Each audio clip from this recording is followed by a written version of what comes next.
Queridos participantes y queridas participantes, muy buenas tardes a todos ustedes. Mil disculpas por el retraso, pero damos inicio a nuestra tercera sesión del curso de actualización de COVID-19 SOCEMED UATF.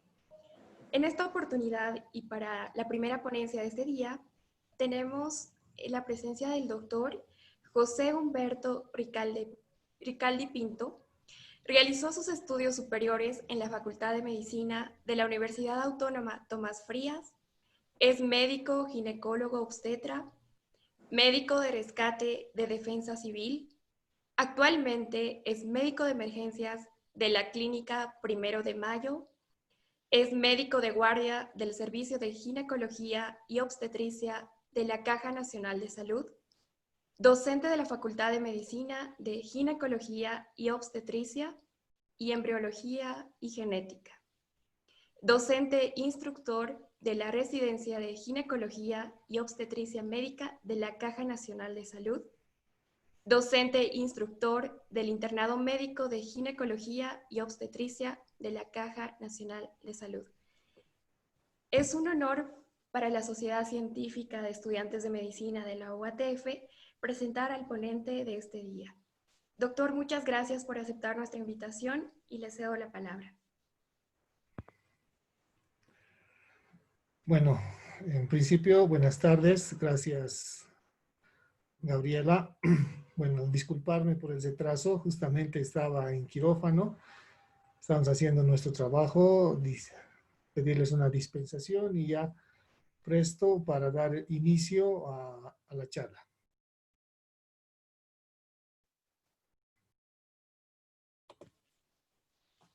Muchas gracias, doctor. Queridos participantes, recordarles que pueden dejar todas sus consultas en el chat o en el caso de que quieran activar su micrófono, también hacerlo mediante levantar la mano. Esperamos que la ponencia sea de su total agrado.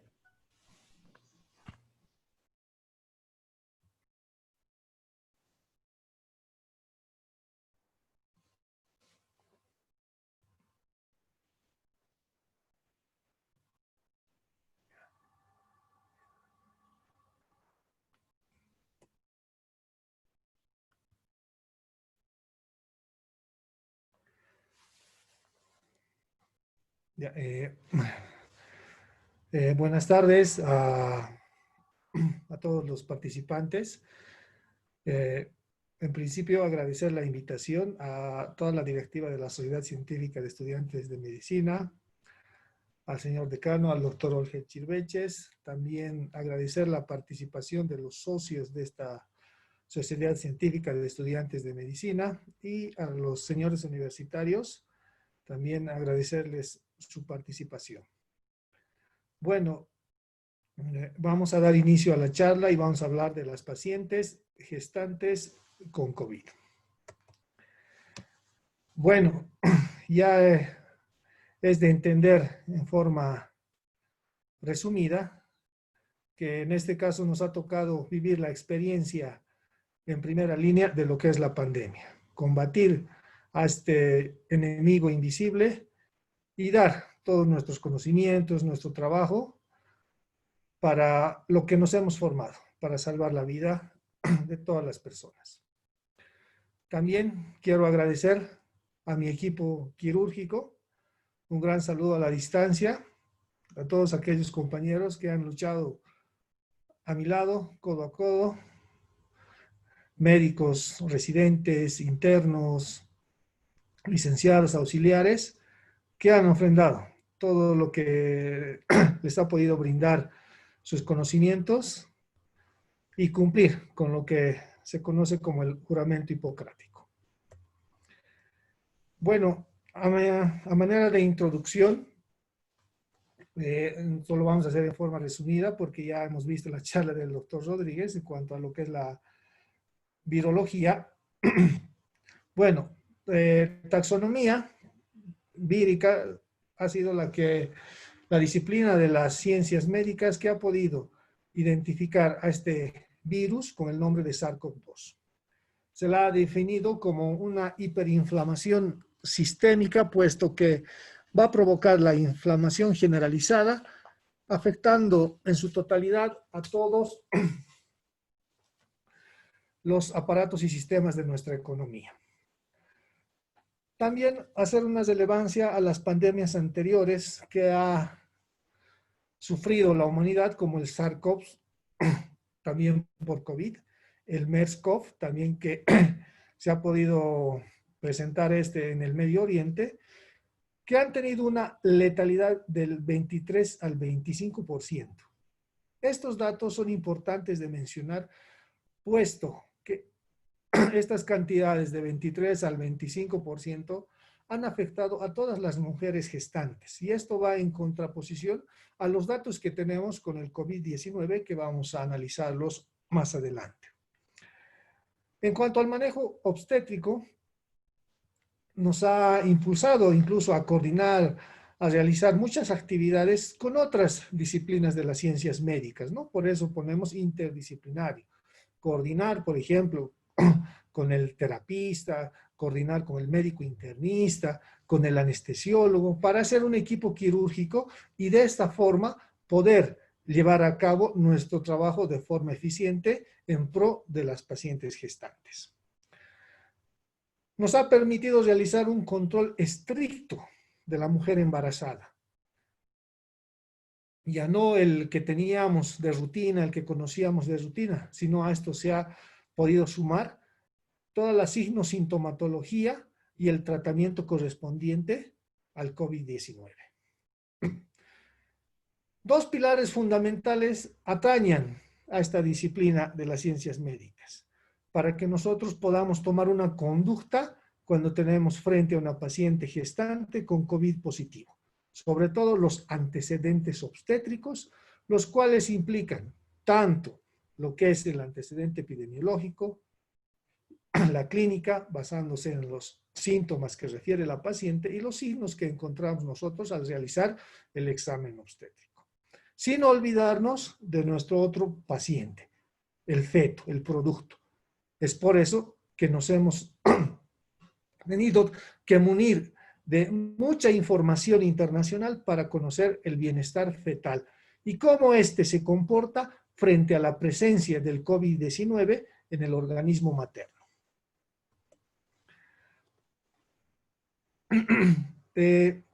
Bueno, esto también ya es de algunos conocen, que se ha presentado pacientes obstétricas en China en el 2002 que han sido afectadas por el síndrome respiratorio agudo o COVID-1.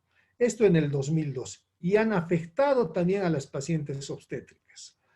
Bueno, la subfamilia Orthocoronaviridae, la familia Coronaviridae y la estructura genética, el beta coronavirus. Esto es importante, el beta coronavirus, porque el coronavirus, según su estructura genética y su genoma, puede ser alfa, beta o gamma. Y en este caso, el que afecta al ser humano es el beta coronavirus.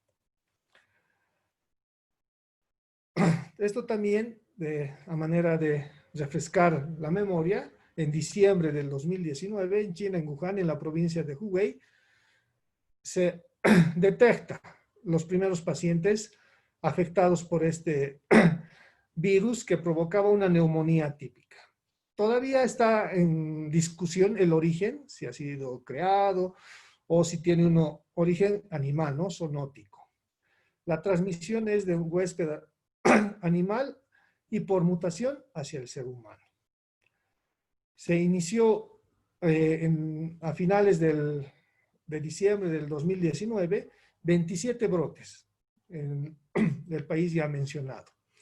El 7 de enero del 2020 se lo designa como el nuevo coronavirus y ya el 10 de enero también del 2020 se llega a aislar su genoma y se lo considera a este como un monocatanario positivo, puesto que está compuesto con una sola cadena de ácido ribonucleico. El 30 de enero también del 2020, la Organización Mundial de la Salud, al ver que este virus ya se había diseminado en 18 países, lo considera como una emergencia mundial. Pero el 11 de marzo es recién donde la Organización Mundial de la Salud lo cataloga como una pandemia.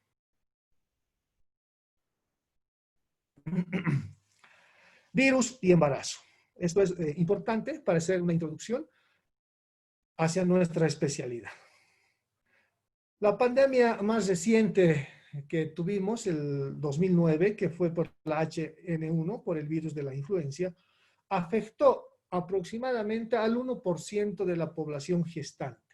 De este 1%, el 5% provocó muertes maternas.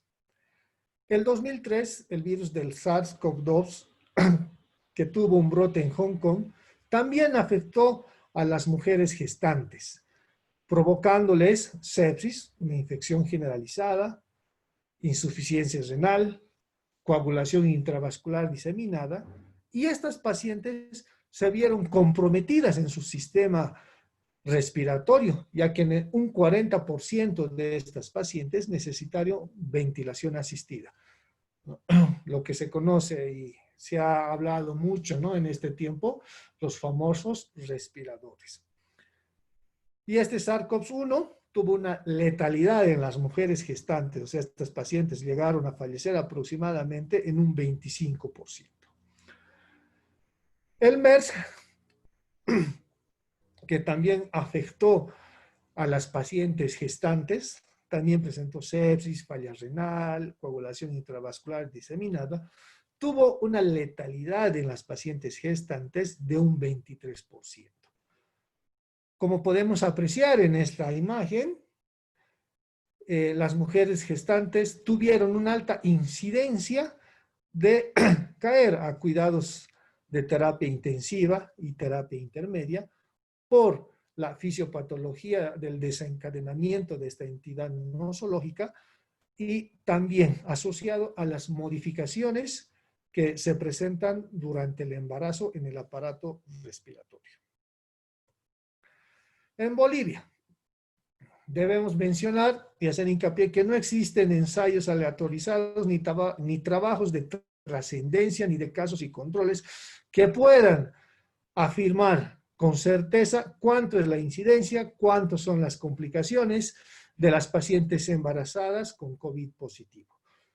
Pero si nos remontamos al Servicio Nacional, que es el SNIS, tenemos aproximadamente que estas pacientes representan el 1% de la población en su totalidad que ha sufrido el COVID-19. La OMS, la Organización Mundial de la Salud, en abril, ya analizando los casos a nivel mundial, llega a la conclusión de que existe una tasa de letalidad global del 3 al 4%. O sea, de todos los pacientes infectados por COVID, el 3 al 4% a nivel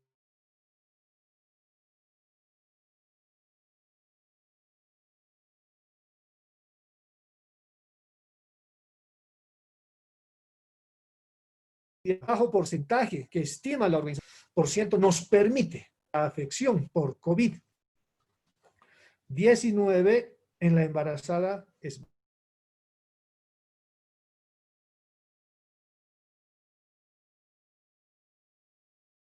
baja.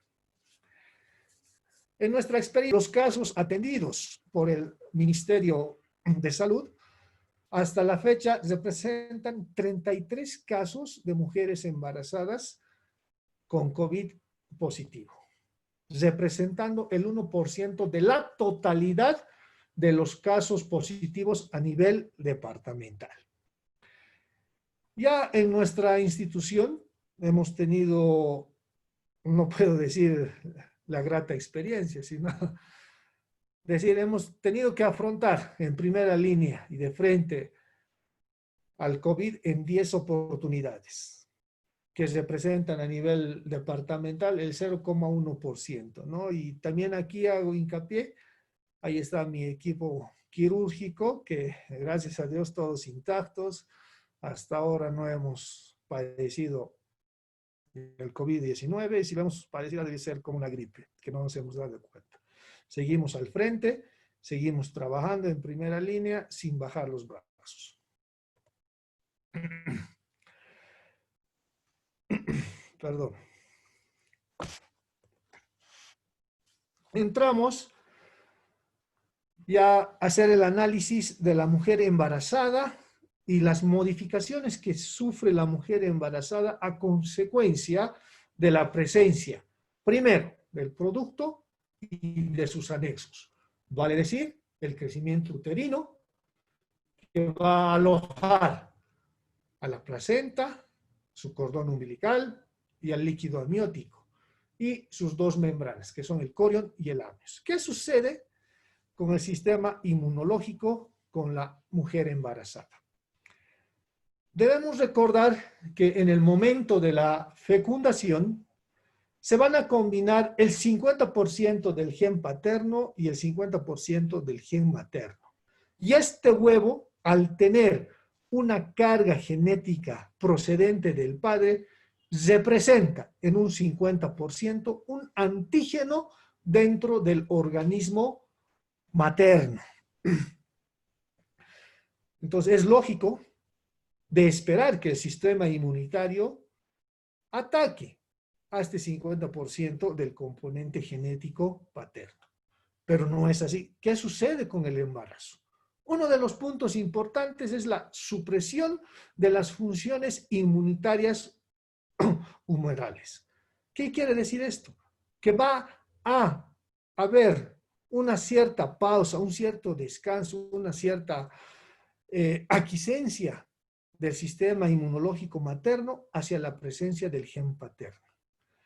Y esto se traduce en la interacción inmunológica entre el antígeno fetal proveniente del padre y la reacción del sistema inmunitario. Vale decir, va a disminuir las defensas durante la gestación y especialmente durante la primera etapa del embarazo, que es el periodo de implantación. Juega un papel importante el HLA, el antígeno leucocitario humano. Este es el que va a evitar que se provoque el rechazo del embarazo por el organismo materno. Durante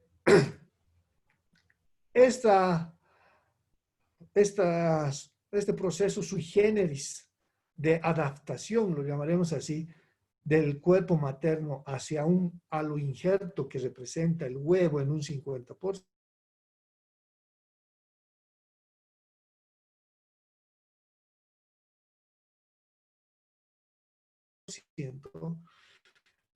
el organismo materno va a presentar tres, y esta es la más importante dentro de la implantación.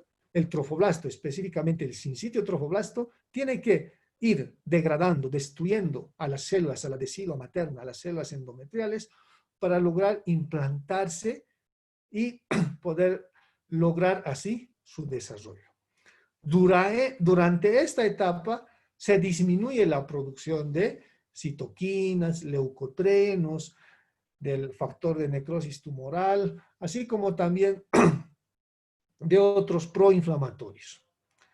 En la segunda fase, ya establecido el embarazo, el crecimiento del producto, la presencia del feto, permite la inducción inmunitaria antiinflamatoria.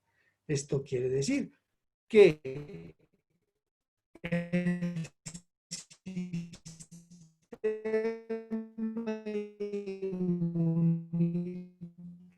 inmunológico de la madre, acción, sobre todo a nivel local. Bien, es por eso que durante el embarazo, muchas de las señoras embarazadas o las mujeres embarazadas tienden a ser más propensas a sufrir procesos infecciosos.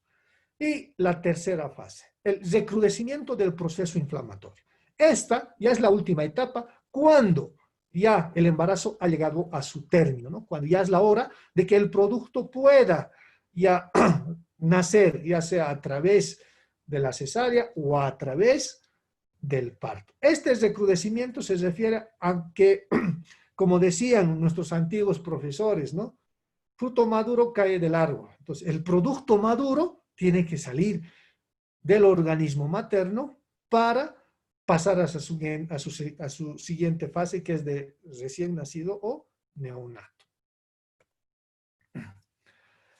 ¿Cuál es el papel de los estrógenos? Si ustedes han sido acuciosos y han escuchado o han visto los artículos, han revisado, ¿por qué hay más incidencia y más letalidad en los varones? Esto se explica por la presencia de los estrógenos. ¿Y dónde están los estrógenos? En el organismo materno. Y más, sobre todo, durante el embarazo.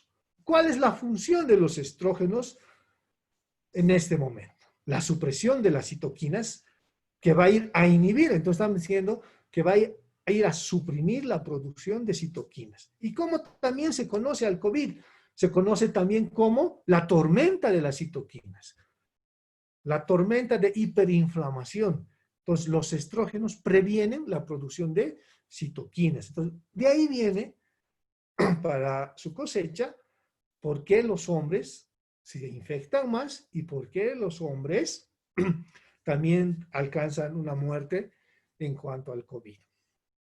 Entonces, los estrógenos habían sabido proteger, ¿no?, al organismo de la presencia de la producción de citoquinas. Aumenta la presencia de linfocitos T helmintos o TH2.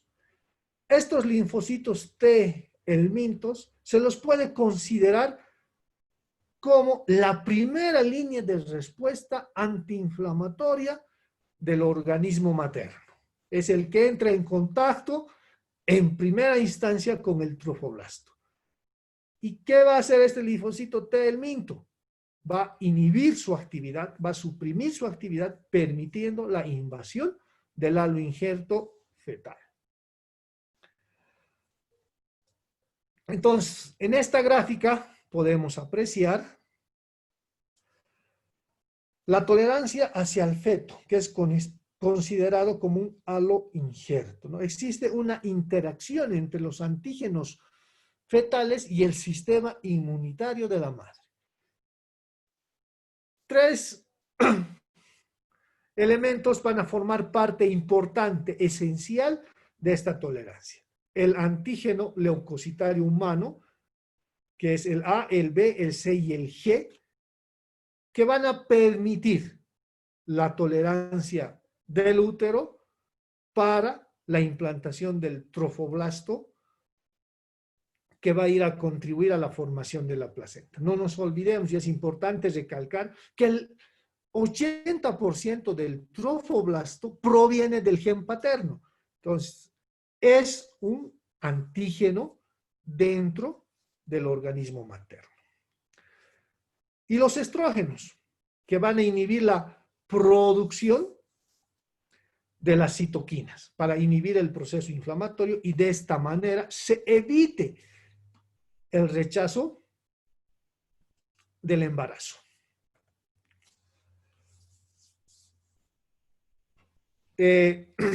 ¿Cuál es la evolución clínica severa de las pacientes que tienen COVID? Tiene que existir una linfopenia marcada, pero esto contrarresta, porque durante el embarazo, más bien tenemos una linfocitosis, una elevación de los glóbulos blancos, de los soldados del organismo, que llega aproximadamente hasta 16.000, 18.000. ¿Y por qué se elevan durante el embarazo los soldados, los glóbulos blancos? ¿Por qué existe linfocitosis?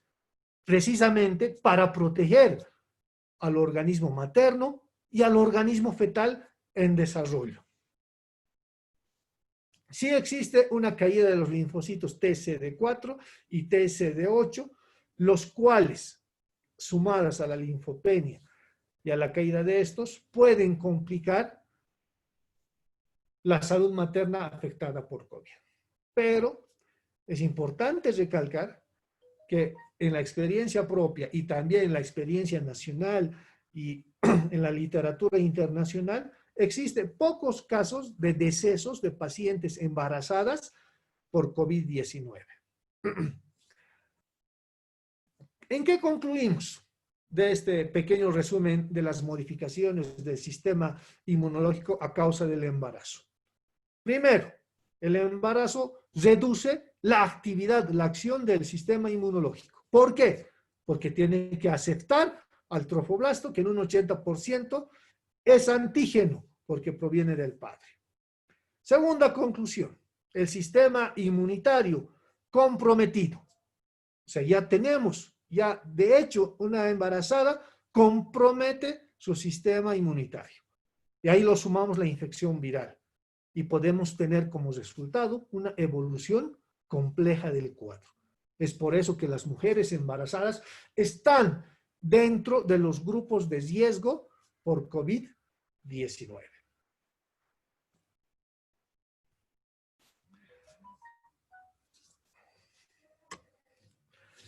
En esta gráfica hacemos un resumen y vemos a la mujer embarazada. Vemos que esta mujer embarazada tiene linfocitos T, tiene células natural killer, las citoquinas, las inmunoglobulinas y los anticuerpos. Si bien se reduce el sistema de respuesta inmunitaria de la mujer por la presencia del feto y permitir su desarrollo de este, siguen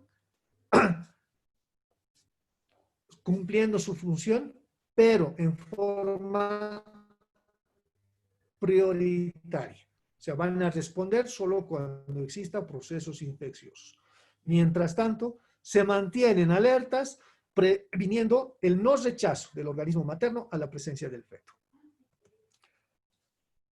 Entonces, como habíamos mencionado específicamente sobre los estrógenos y también la progesterona, ¿qué es lo que van a inhibir?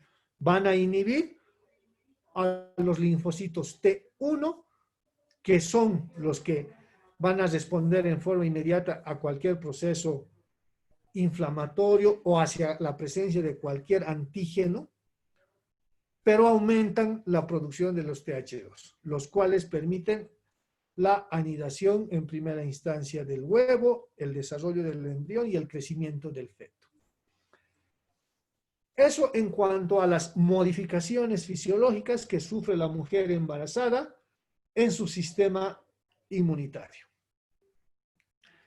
¿Qué pasa con la anatomía del tórax con la mujer embarazada? No nos olvidemos que una de las estructuras afectadas por el COVID-19 es el aparato respiratorio y específicamente los pulmones. Entonces debemos conocer las modificaciones que surgen a nivel del tórax. Primero, a consecuencia del crecimiento del útero hacia arriba y también en forma transversal, se va a producir una expansión torácica de 7 centímetros. O sea, el tórax se vuelve más ancho. Esto para permitir la normal ventilación de inhalación y exhalación de la paciente embarazada. El cuello se vuelve más corto y más grueso. ¿Y esto qué implicancia tiene? Al estar el cuello más corto y más grueso, va a dificultar la inhalación y la exhalación, sobre todo la inhalación de la paciente. Y si a eso lo sumamos un cuadro respiratorio, esto se va a agravar y vamos a complicar la situación de la madre. Asciende el diafragma 4 centímetros hacia arriba, disminuyendo de esta forma la capacidad de expansión pulmonar. Es por eso, si ustedes han tenido la oportunidad de estar al lado de una embarazada, tiene el carácter, lo característico es que tiene el suspiro de la mujer embarazada, ¿no? Siempre hace... Y no es que le falte aire, sino es consecuencia de la modificación anatómica que estamos viendo acá. Entonces, la paciente trata de compensar la expansión pulmonar con inhalaciones jadeantes o suspiros. La distensibilidad de la pared torácica va a aumentar en un 30%. O sea, los músculos de la respiración van a ser más flexibles, tanto en la inhalación y la exhalación. ¿Cuál es el objetivo?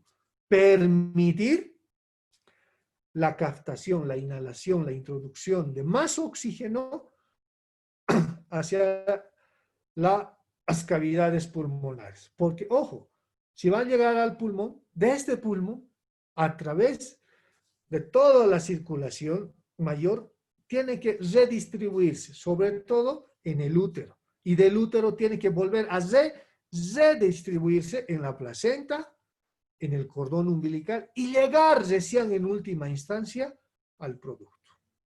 Entonces, si vemos y analizamos estos cambios anatómicos, vemos que la paciente va a aumentar el trabajo respiratorio. Y les vuelvo a repetir, este aumento del trabajo respiratorio, que es normal en la mujer embarazada, súmenle un proceso infeccioso como el COVID-19. ¿Qué pasa ya específicamente con los pulmones? La progesterona va a tener acción sobre el revestimiento endotelial de los pulmones. ¿Qué va a provocar? Hiperemia, edema, friabilidad de sus tejidos e hipersecreción mucosa. Normalmente esto ocurre. Y a estos cambios histológicos que presenta ya una mujer embarazada, vamos a sumar la presencia de un proceso infeccioso, va a ser dificultosa la respiración, la ventilación, la inhalación, la exhalación, comprometiendo de gran medida el estado respiratorio de la paciente. ¿Qué pasa con las capacidades y los volúmenes pulmonares? ¿Cuáles descienden? Normalmente, desciende la capacidad pulmonar total en un 5%, desciende el volumen de reserva respiratoria en un 20%, desciende la capacidad residual funcional en un 20% y también desciende la presión parcial de oxígeno en 30 milímetros de mercurio. ¿Qué repercusión tiene estos descensos de estas capacidades y volúmenes pulmonares? Que la paciente tenga una frecuencia respiratoria acelerada y la respiración jadeante para tratar de compensar la falta de captación de oxígeno. Entonces, volvemos a la hiperemia, al edema, a la hipersecreción. Entonces, al disminuir el espacio de captación de oxígeno, también la paciente aumenta la necesidad de captar oxígeno a través del esfuerzo respiratorio.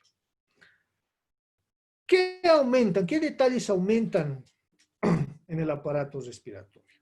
Uno es el consumo de oxígeno de un 30 a 60%. Y esto es lógico, porque la paciente no solo tiene que suministrar oxígeno a su propio organismo, sino también tiene que suministrar, aportar oxígeno al útero, que es el órgano matriz donde se desarrolla el feto. Del útero tiene que realizar el intercambio útero-placentario de oxígeno y de dióxido de carbono. De este lecho placentario tiene que ir a la placenta propiamente dicha, porque la placenta durante el embarazo se encarga de todo el metabolismo fetal y de respirar por el feto. Recién acabado el metabolismo placentario tiene que pasar al cordón umbilical y en última instancia hacia el feto. Este consumo de oxígeno aumenta la ventilación en un 40%, haciendo que la respiración de la mujer embarazada sea tóraco-abdominal por la necesidad de captar más oxígeno a través de la inhalación. Y también, como hemos dicho, hemos mencionado el suspiro de la mujer embarazada. Y también va a condicionar el aumento del volumen consciente en 700 ml. Esas estructuras son las que van a ser afectadas por el COVID-19 en primera instancia. y son las que más sufren durante el embarazo, puesto que su alteración sumada a la modificación fisiológica van a condicionar casos severos. Ya adentrándonos a lo que es el COVID-19, tenemos que conocer la definición del caso. En obstetricia tenemos 4 tipos de pacientes para definir el caso clínico de estos. Tenemos casos sospechosos. Este es una paciente sintomática, o sea, tiene síntomas de COVID y tiene antecedentes epidemiológicos. Pero ojo, siempre hay que descartar que no exista otra etiología respiratoria, como asma o cáncer de pulmón o resfríos comunes. Caso probable. Aquí se suma el caso sospechoso por sintomatología y antecedente epidemiológico. Igual, sumamos que no exista otra etiología respiratoria. Pero aquí vamos a añadir el laboratorio no concluyente. O sea, existen tomas de PCR mal realizadas o tomas de pruebas de ELISA o pruebas rápidas que no se han tomado en el día ni en el momento exacto. Es por eso que en los casos sospechosos y probables, nosotros, al estar en contacto cercano, íntimo, se podría decir, con las pacientes, las consideramos a todas como positivas y tomamos todas las medidas necesarias que el cuadro concierne. Tenemos el caso positivo o confirmado. Este es un caso sospechoso con sintomatología respiratoria y PCR positivo. Casos recuperados. Bueno, este es un caso ya cuando ya se ha resuelto tanto el cuadro obstétrico como el cuadro clínico del COVID. Pero tiene que existir 2 pruebas de PCR positivas con un intervalo de aproximadamente 24 horas. Este cuadro corresponde al caso sospechoso. Entonces, tenemos que ver 3 pilares fundamentales en primera, segunda y tercera instancia. Ambos o los 3 llevan la sintomatología del paciente, el cuadro clínico del paciente y los antecedentes. Nosotros llenamos esta ficha epidemiológica para catalogar en qué fase, si sea primaria, secundaria o terciaria, se encuentra la paciente y poder tomar una conducta. Ya adelantándoles, podemos tomar la conducta de la paciente, sí es portadora de COVID, pero no tiene síntomas. Entonces, puede irse a su casa, y en su casa tendrá un alojamiento independiente, o sea, varios criterios para analizar en forma particular a cada paciente.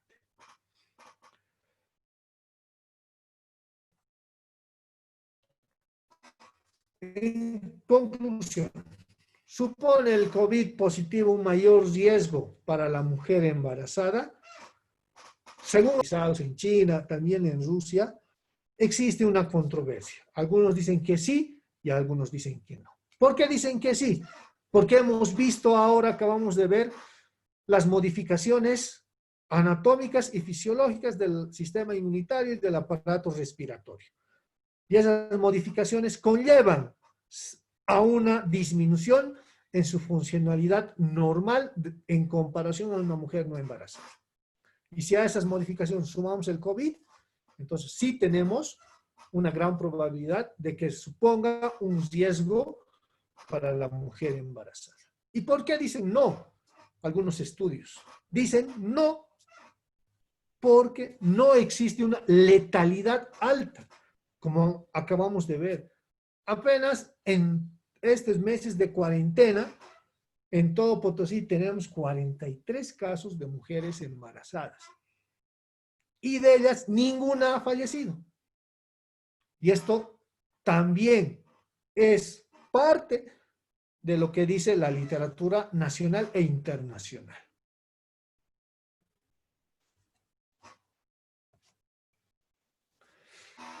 Vámonos al cuadro clínico del COVID en la mujer embarazada. ¿Cuál es el mecanismo de transmisión de la mujer embarazada para el COVID-19? Puede ser transversal y esto no se aleja de cualquier otro tipo de paciente. Es de persona a persona, ¿no? Cuando no tienen barbijo, no cumplen el distanciamiento social, etcétera. El otro mecanismo de transmisión de la mujer embarazada es la contaminación. Aquí dos puntos importantes. Cuando la madre está en contacto con superficies contaminadas.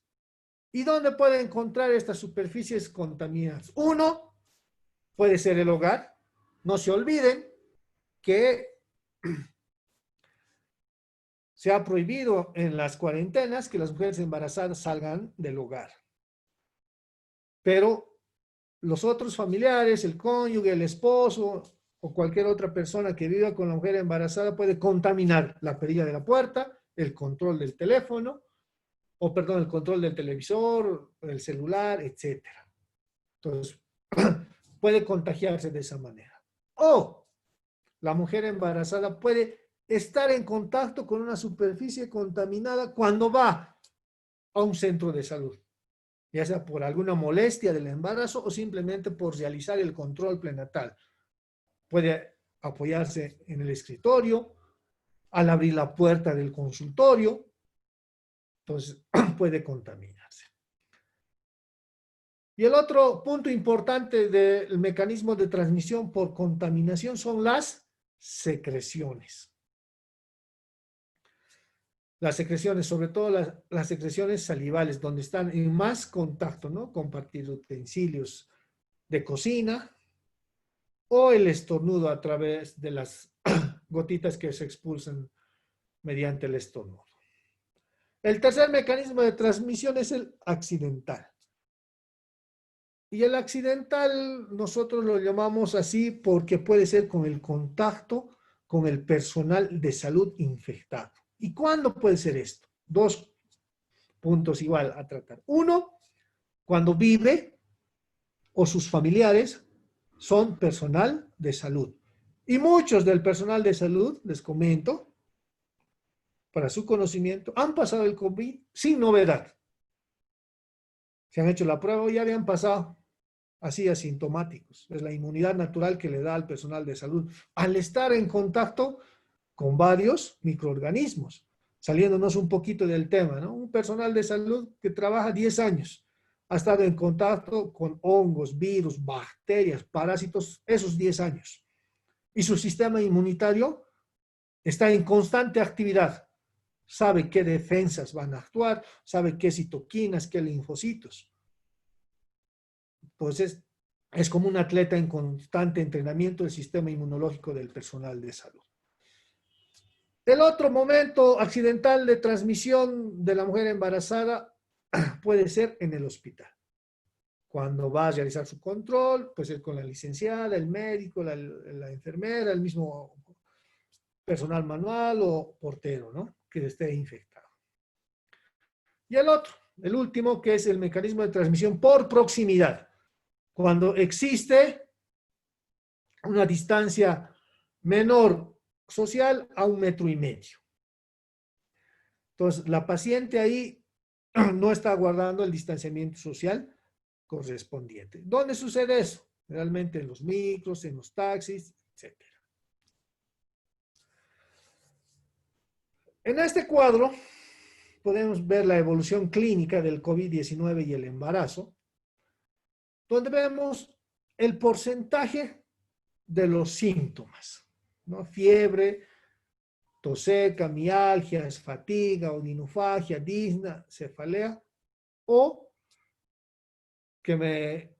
antes que se me vaya, el mayor porcentaje de las pacientes son asintomáticas o son oligosintomáticas, asintomáticas, que no tienen síntomas, o oligosintomáticas, una tos seca leve, o tengo mialgias, ¿no? Dolores musculares, que se puede en un embarazo de término tranquilamente confundir con la fatiga obstétrica, ¿no? La paciente ya está cansada de caminar, está cargando 9 meses con un producto, con un peso extra, o una odinofagia leve, que puede ser confundida con un resfrío común. Entonces, por eso, aparte de que los niños sean asintomáticos, sean un factor importante de contaminación, también las mujeres embarazadas, al ser oligosintomáticas o asintomáticas. Es por eso que nosotros las consideramos y hacemos un screening estricto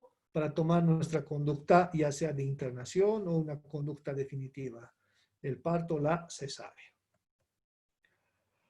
¿Cómo evolucionan estas pacientes embarazadas por COVID-19? Les decía, pueden ser asintomáticas o pueden tener una sintomatología leve, o sea, oligosintomáticas. Pueden tener una enfermedad no complicada con comorbilidad. ¿Qué quiere decir esto? Está embarazada, pero es obesa. Está embarazada, pero es diabética. Está embarazada, pero tiene SIDA. Entonces, tiene la enfermedad del COVID. A eso le suman el embarazo y a eso le suman su comorbilidad diabética, por ejemplo. O pueden evolucionar hacia una enfermedad moderada con neumonía leve o una hiperinflamación sistémica, que es la enfermedad grave del COVID, donde las pacientes tienen que acudir a una unidad de terapia intensiva. Pero, ojo, solo el 20% de las pacientes gestantes desarrollan neumonía grave, un bajo porcentaje, ¿no? Ya hemos dicho cuáles son uno de los elementos protectores, por citarles, los estrógenos. Ya hemos hablado del mecanismo de acción. Una gran interrogante surge a través del temor que influyen las redes sociales, los medios de comunicación, en que si la mujer embarazada debe o no realizar el control rutinario cada mes, el control prenatal que se conoce. Es importante que no descuide su salud obstétrica y fetal la paciente. Es por eso que debe continuar con su control prenatal. Y el personal de salud. Nosotros sabemos que la paciente embarazada es asintomática o es oligosintomática. Y tal vez por miedo, de aquí a cuando esté por nacer tu bebé nomás 20. Por miedo a contagiarlos. Pero sabemos que es oligosintomática o asintomática, entonces debemos tomar nuestras medidas protectoras de bioseguridad y cumplir con todos los contenidos que enmarca el control prenatal. Realizar los laboratorios, hemogramas, química sanguínea, serologías, todo lo que concierne a la mujer embarazada, ¿no? Examen general de orina, examen en fresco de flujo vaginal, etc. Y así como también los exámenes de gabinete, ecografías, flujometrías, tococardiografía, perfil biofísico y cumplir con lo que concierne al control estricto prenatal de la mujer embarazada. ¿En qué nos basamos? En el triaje. ¿Y qué significa el triaje? Seleccionar. Debo seleccionar a la paciente. Ya, ¿es positiva asintomática? ¿Es positiva oligosintomática? ¿O es positiva pero tiene comorbilidad o tiene neumonía leve o neumonía grave? Entonces, en función a ello, yo debo tomar mis medidas de bioseguridad. Y así también hacerle tomar a la paciente las medidas de bioseguridad. Imagínense, esa paciente es asintomática, tiene sus niños, tiene su esposo, vive con sus papás y es asintomática y ha contraído el virus. Entonces debemos orientar a esa paciente que toda su familia también pueda realizarse el tamizaje correspondiente al COVID-19 y no solamente la paciente. Entonces, una paciente embarazada es potencialmente un foco de infección al ser asintomática del COVID-19. Y durante el control prenatal que nosotros hemos realizado durante nuestra profesión y nuestra formación, la semiología obstétrica. A esto sumar dos puntos importantes, que es la temperatura y la saturación de oxígeno. que me van a permitir orientarme, sobre todo si se trata de una paciente positiva o negativa. Ya vamos a ver sumados los exámenes complementarios y la clínica, sin el laboratorio, ya sea PCR, ELISA o rápida, llegar a un diagnóstico. Entonces, el control prenatal.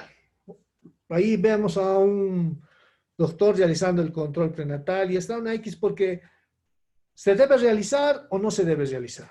Un criterio personal y también institucional es que sí se debe realizar con todas las medidas de bioseguridad. También podemos utilizar la consulta por llamada, esto sobre todo cuando nosotros conocemos a la paciente, sus antecedentes, su historia clínica, consulta por videollamada, que está de moda. Y nosotros tenemos, como dice ahí, consultorio alejado del hospital, tenemos una ala COVID y tenemos una ala no COVID, donde están todas nuestras pacientes obstétricas aisladas de nuestras pacientes COVID. Y sobre todo, es importante que la mujer embarazada evite multitudes. Primero, por no contagiar. Segundo, porque puede ser positiva y asintomática. Durante el control prenatal existen situaciones de riesgo y la hemos clasificado en riesgo alto, moderado y un riesgo estándar. Esto se basa en el triaje que nosotros podamos realizar, ya sea de pacientes sospechosas o pacientes confirmadas. Entonces, ahí nosotros tenemos un riesgo alto de una paciente con COVID-19 y debemos realizar todo lo que concierne a lo que manda el protocolo, ya sea derivarla a una terapia intensiva, realizar la cirugía de urgencia si procede y sobre todo toma de muestra de hisopado faríngeo. En el riesgo moderado tenemos solamente pacientes con sintomatología respiratoria, ya puede ser sospechosa o confirmada la paciente. ¿Qué debemos hacer aquí? Estas pacientes generalmente no requieren ventilación asistida. Entonces pueden ser manejadas y monitoreadas en una sala común, pero aislada del resto de las pacientes. Y el riesgo estándar, ¿no? Y ahí tenemos a las pacientes que acuden al consultorio, a las pacientes que vienen incluso en periodo expulsivo, entran a la sala de partos, sale su producto y nosotros no sabemos si es positiva, es negativa, entonces tomar siempre las medidas correspondientes. Entonces, dentro de la evolución del cuadro clínico, no olvidarnos siempre de la sintomatología que refiere la paciente, ¿no? Y si hablamos de sintomatología, es lo que refiere la paciente. Tengo tos, tengo fiebre, me duele mi garganta, eso se llama odinofagia. Tengo hiposmia, anosmia, ¿no? O sea, no siento los olores, tengo diarrea, náuseas, vómitos. Esa es la sintomatología, lo principal, lo que la paciente refiere. Y la signología es lo que nosotros vamos a encontrar. ¿Qué pasa con los laboratorios en cuanto al diagnóstico? Tenemos tres: la prueba molecular o la biología molecular,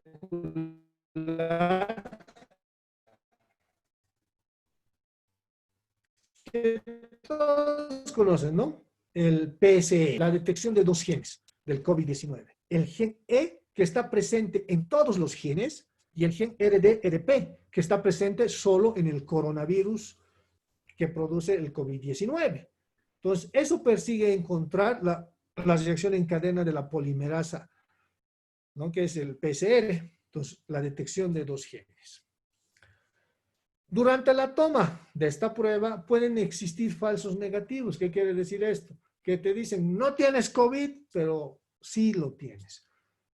Y esto puede ser por un hisopado deficiente de la cavidad oronasal, mala calidad de la toma de la muestra y la manipulación, toma de muestra en momento inadecuado, ¿no?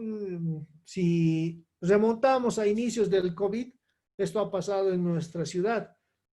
Todo el mundo ha estado en contacto con tal, que me tomen la muestra al día siguiente, a los 3 días. No es correcto, ¿no?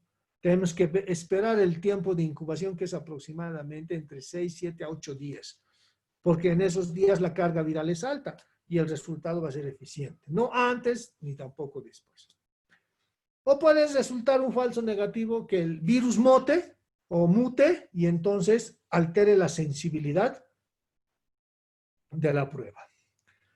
De la PCR, que es importante rescatar que los que toman la muestra prefieren identificar el gen E, porque es mucho más específico que el gen RD-RP.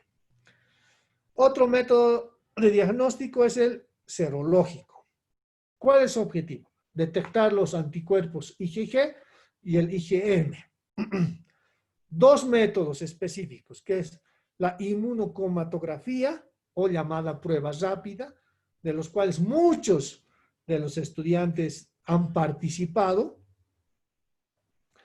y la inmunoabsorción, ligado a enzimas, que es el ELISA, ¿no? Para esto se toma la muestra sanguínea y se llega a realizar el diagnóstico a través del laboratorio. ¿Cuál es su objetivo? Brindar la reactividad cruzada con otros coronavirus puede ser una dificultad en estas pruebas. La variabilidad de la producción de anticuerpos también limita la acción de estas pruebas. Es importante saber que al sexto día de sintomatología se debe tomar estas pruebas, la prueba rápida y la ELISA. O sea, si hoy día empiezo con mis síntomas, tengo que contar 6 días. Y recién de aquí a 6 días hacerme la prueba rápida o la prueba ELISA porque me va a salir un falso negativo. Y ojo, solo el 40% de los anticuerpos son detectables. Entonces ahí surge una controversia. ¿Es realmente efectiva o no es efectiva esta prueba? Yo no estoy para decir si es efectiva o no es efectiva. Existen estudios aleatorizados, los cuales pueden revisarlos. Pero al séptimo día, ¿qué indican estas pruebas? La rápida y la ELISA. Indican contacto previo. O sea, que ha habido un contacto con un paciente positivo. Ahí nos va a salir la IgM. También al séptimo día, no va a confirmar si estoy con el virus o he eliminado el virus. Voy a seguir con la IgM. Entonces, no es una prueba tan concluyente a mi criterio, pero eso dejo ya a ustedes. Por último, tenemos el método serológico. ¿Cuál de estos no puede ser tan concluyente para decir si tienes COVID-19? Es que no informa sobre la presencia aguda de la infección. No se olviden que las inmunoglobulinas pueden estar elevadas frente a cualquier proceso infeccioso. Se informa el estado de inmunidad de la población, ¿no? Si han pasado o no han pasado el COVID-19. Y por último, la detección de anticuerpos a través de la detección de proteínas virales. Ya esto es un poco más específico porque detecta la producción de proteínas del virus que están dentro de nuestro organismo. Y tenemos la inmunofluorescencia y la ELISA. Esta se adelanta un día. Si yo comienzo hoy día con mis síntomas, cuento 5 días para realizarme la detección de proteínas virales, que va a detectar antígenos en forma específica. Tiene un criterio de confirmación. Me dice si tienes COVID-19 y me permite realizar una conducta de aislamiento. Ya, antes de continuar, por favor, unos 2 minutitos para refrescarme.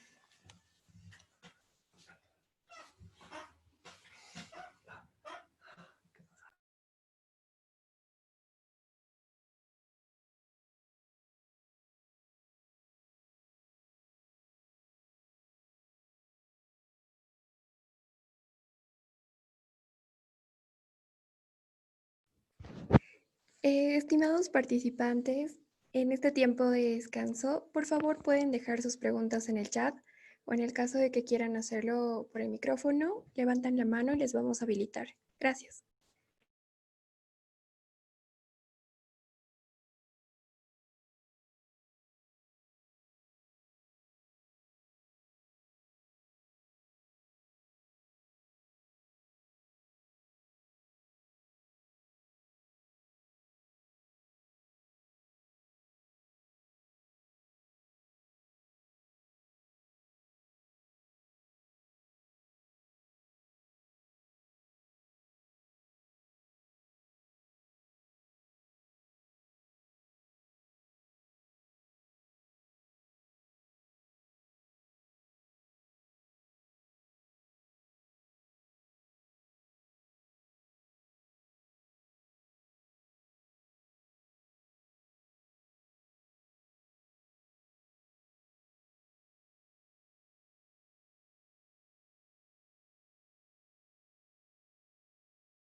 Bueno, continuando, después de este breve descanso, entonces, en este cuadro podemos apreciar el aislamiento y la recomendación que se debe tener con las pacientes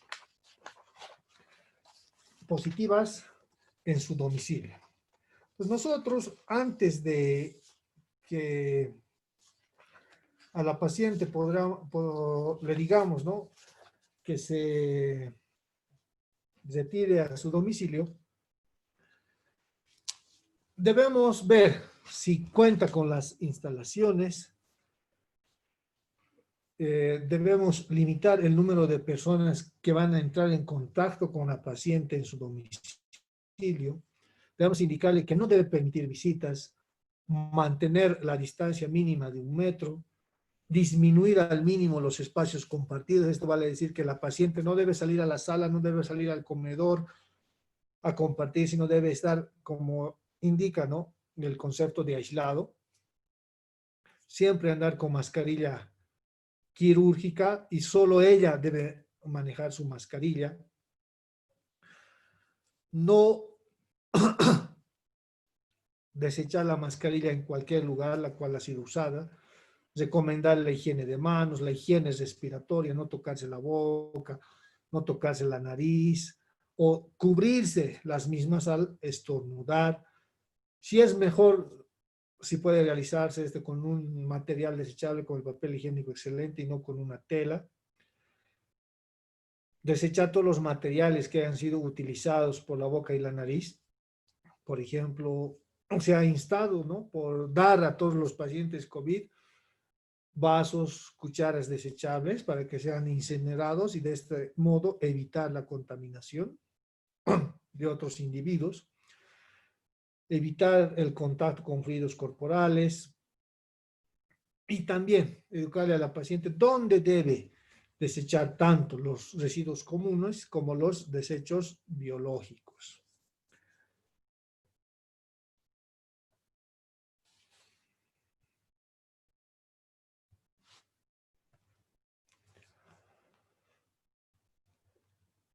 Evitar que la paciente contamine los objetos de otras personas, de otros familiares. O sea, si va a tener tele, darle su control, es posible, si darle un baño específicamente para que utilice solo la paciente. Lo mismo debe suceder con sus utensilios de cocina, con su ropa, que deben ser lavados en forma aislada. Algo muy importante es recomendar es no sacudir la ropa de la paciente infectada, ¿no? Deben ser embolsadas o guardadas en un tacho. No nos olvidemos que si lo guardamos en una bolsa o en un tacho, el virus máximo puede llegar a vivir 72 horas, o sea, 3 días. Por decirles, ahora yo estoy con mi mandil clínico, lo voy a dejar colgado para mi próxima guardia de aquí a 4 días, los virus que hayan podido estar ya van a morir, ¿no? Porque el lugar, el hábitat de estos virus es el aparato respiratorio. Teniendo todo eso, entonces recomendamos a la paciente. Otro punto importante es el diagnóstico por imágenes. Aquí surge un temor de la paciente porque muchos le dicen que no debe hacerse irradiar durante el embarazo, que provoca daños en el producto. Y nosotros debemos acabar con esa estigmatización de la radiografía.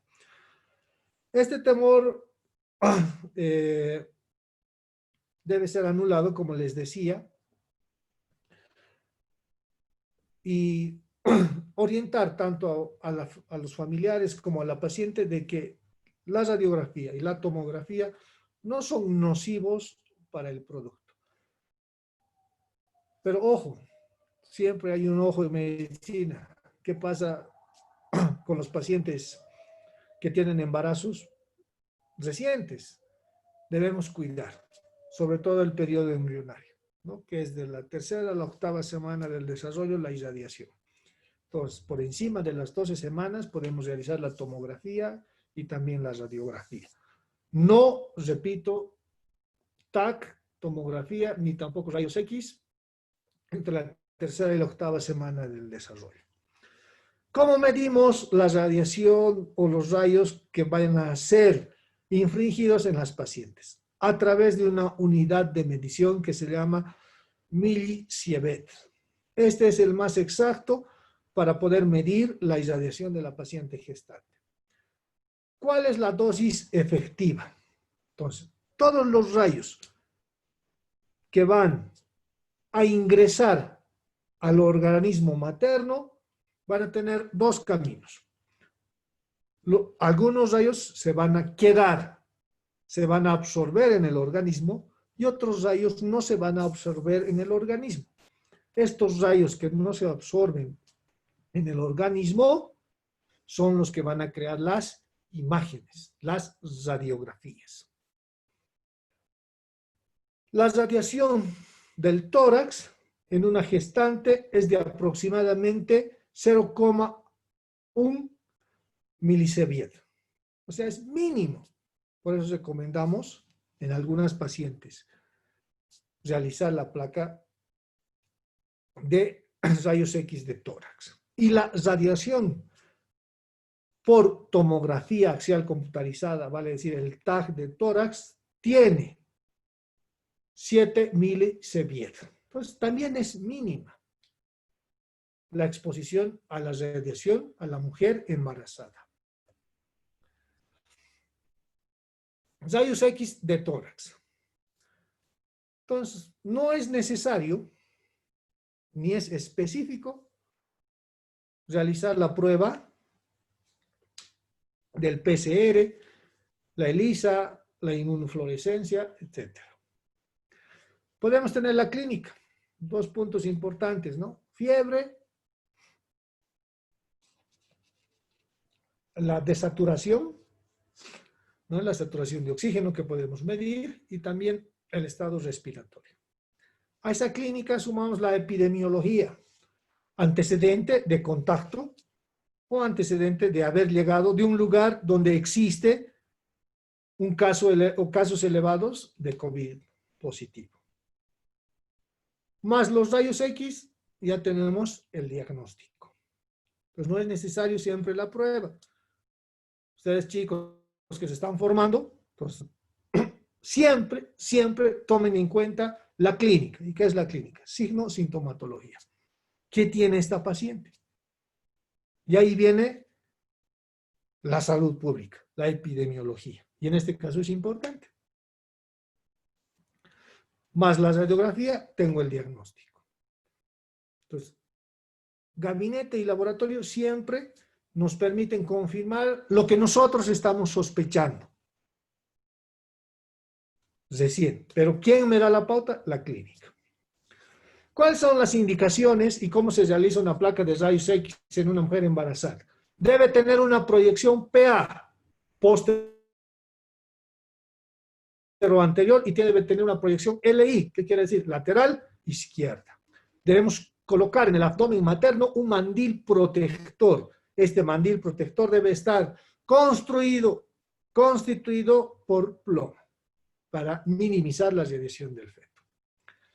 Y también recomendar, ya sea al médico radiólogo o al técnico radiólogo, evitar múltiples disparos. A veces se equivoca, no, un disparo más, no, otro disparo más, y como estuviera a las citas le tiran otro disparo, un disparo, no, minimizar los disparos. ¿Cuáles son los hallazgos en la placa de tórax de la radiografía? El patrón es un patrón neumónico multilobular bilateral. Y acá lo vamos a ver, un patrón neumónico multilobular bilateral. Entonces aquí tenemos las imágenes. Vemos un pulmón en el lado derecho de su pantalla con múltiples focos, tanto en el pulmón derecho como en el pulmón izquierdo. Esa es la imagen característica del COVID-19. Y estas son radiografías de mujeres embarazadas. hablamos de la tomografía axial computarizada. Esta es la principal prueba que va a abarcar más allá de la PCR, incluso más allá de la radiografía, porque nos permite evaluar el estado clínico de la paciente. ¿Cómo está el estado clínico pulmonar de la paciente? ¿Cuáles son sus indicaciones? Debo realizar una TAC, tomografía axial computarizada de tórax sin contraste. Y también debo utilizar un mandil de plomo protector sobre el abdomen materno. ¿Qué voy a encontrar en la tomografía? ¿Cuáles van a ser sus hallazgos? 2. Imagen en vidrio esmerilado y la imagen de condensación pulmonar. Entonces aquí puedo ver la condensación pulmonar en el lado derecho, combinado con el vidrio esmerilado. Esta es una imagen de una paciente a la cual se ha realizado la tomografía axial computarizada de tórax. Entonces, resumiendo las pruebas de COVID en la mujer embarazada. Hemos dicho, primera instancia, tomografía, luego viene rayos X. ¿Y por qué al último laboratorio? Primero, porque nuestro laboratorio no estaba funcionando adecuadamente, ya sea porque no tienen reactivos, no existen técnicos que puedan separar porque ya se ha arruinado varias veces. Y como hemos visto, las pruebas rápidas sí son eficientes cuando se realizan en el momento y con la clínica exacta. Entonces, tenemos como prueba inicial la tomografía. Al lado derecho de su pantalla, una señora con cefalea, fiebre, náuseas, vómitos. ¿Qué debe hacer? Llamar. ¿Llamar dónde? Al 168, que es el CRUEN, ¿no? Entonces, tenemos la clínica, el laboratorio y el gabinete.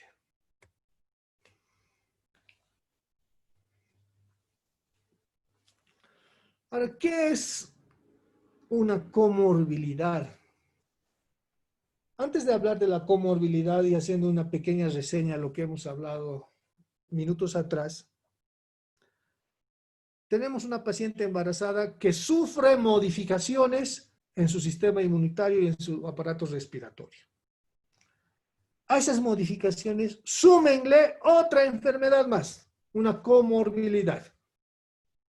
Puede ser una paciente embarazada mayor de 35 años, edad, factor de riesgo. Puede ser una mujer embarazada diabética. Puede ser una mujer embarazada hipertensa. Puede ser una mujer embarazada obesa. O puede ser en su defecto una paciente embarazada con VIH. Entonces, a su embarazo se ha sumado una comorbilidad, otra enfermedad. Entonces, a este embarazo, a estas comorbilidades, le sumamos el COVID, tenemos 3 puntos en contra de la paciente, en contra de nosotros. Ahí se complica la situación. Es por eso, de inicio, hacer un manejo adecuado, particular, individual de cada paciente. Y también, si voy a hacer el manejo, ojo con lo que voy a decir, debo ver la capacidad de resolución de la institución en la cual trabajo. Tengo terapia intensiva, tengo terapia neonatal para el recién nacido, entonces tengo que evaluar todas las aristas cuando yo me enfrento a un paciente COVID. Y ahora, no es que vean aquí en la imagen, todos están separados, obesidad, VIH, hipertensión. Ojo, una paciente embarazada puede ser mayor de 35 años, sí. A su vez, no se olviden, puede ser diabética, por ahí tiene 40 años la paciente, está embarazada, es diabética, es hipertensa y es obesa. Ojo, un dato epidemiológico importante de nuestro medio.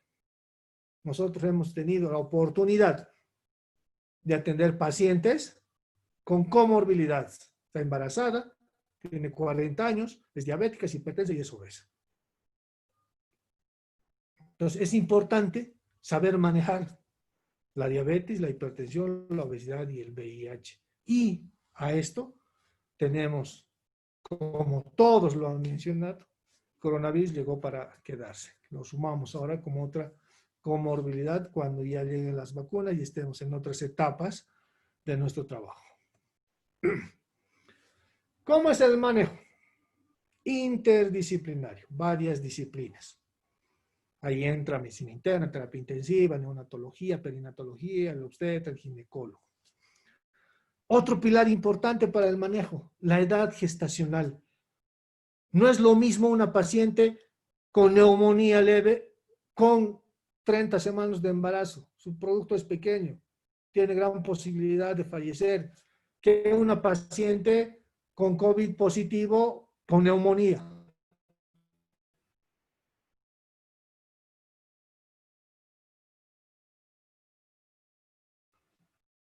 Pero con 39 semanas de embarazo, producto de término. Entonces es importante ver la edad gestacional para ver la clasificación inmunológica, a qué cuadro pertenece, sea leve, moderado, severo, a qué etapa, la clasificación clínica de la paciente. Entonces, esto es muy importante para que yo pueda tomar mi conducta en forma individual a cada paciente.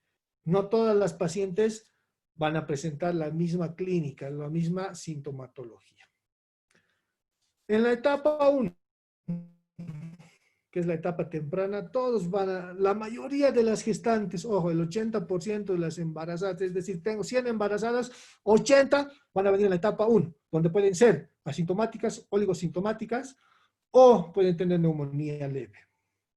En la etapa 2, cuando ya existe compromiso pulmonar, solo el 15% de las pacientes presentan complicación pulmonar. Entonces ya debo prepararme, si tengo una paciente con compromiso pulmonar, prever ya terapia intensiva. O la etapa 3, que es la hiperinflamación sistémica, la neumonía grave viral por el COVID-19. Solo el 5% de las embarazadas van a tener esta complicación. Entonces tengo la clasificación inmunológica y clínica del SARS-CoV-2. El estudio, el reporte y el análisis, ¿no? Ahí yo solo tengo que encuadrarme. Si tengo una infección viral temprana, tengo que ver si la enfermedad está complicada o es asintomática, como hemos mencionado, ¿no? Categorización del riesgo de la mujer gestante. Tengo que ver si esa paciente es de riesgo bajo, moderado o severo. ¿En qué me baso para clasificarla? En la clínica.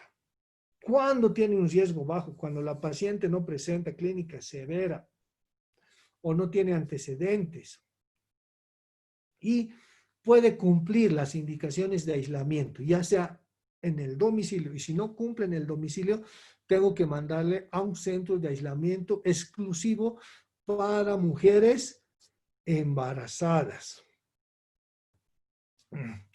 De riesgo moderado. Entonces tengo que ver lo que mencionamos. ¿Habrá comorbilidad, o sea, patologías asociadas? ¿O habrá patología obstétrica?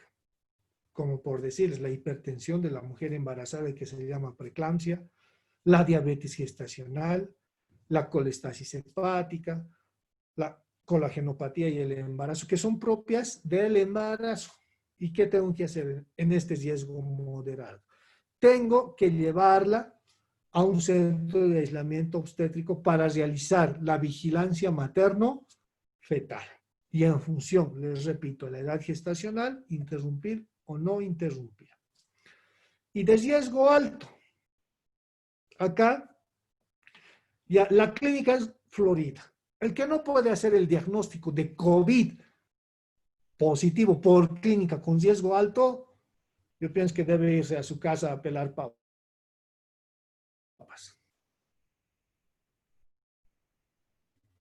¿Por qué? Porque me está avisando la clínica. Tiene dificultades respiratorias, está cianótica, está diaforética, está con hipertermia.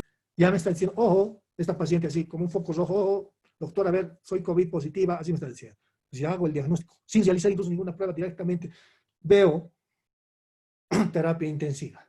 Antes de terapia intensiva, ojo, si tengo una paciente de riesgo alto, no me va a importar la edad gestacional, tengo que interrumpir el embarazo. Ya la salud del producto pasa a un segundo plano, como dice la norma de actuación ante el riesgo de vida materna, priorizar la vida de la madre. Entonces ya pasa a un segundo plano la salud del producto. Y para trabajar, como ven acá en estos dibujitos, un equipo multidisciplinario. Necesitamos el ginecólogo, su auxiliar en enfermería y su licenciado en enfermería.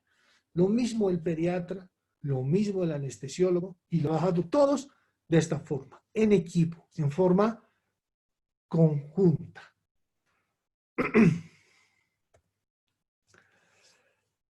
Ahora, surge una interrogante en estos tiempos, ¿no?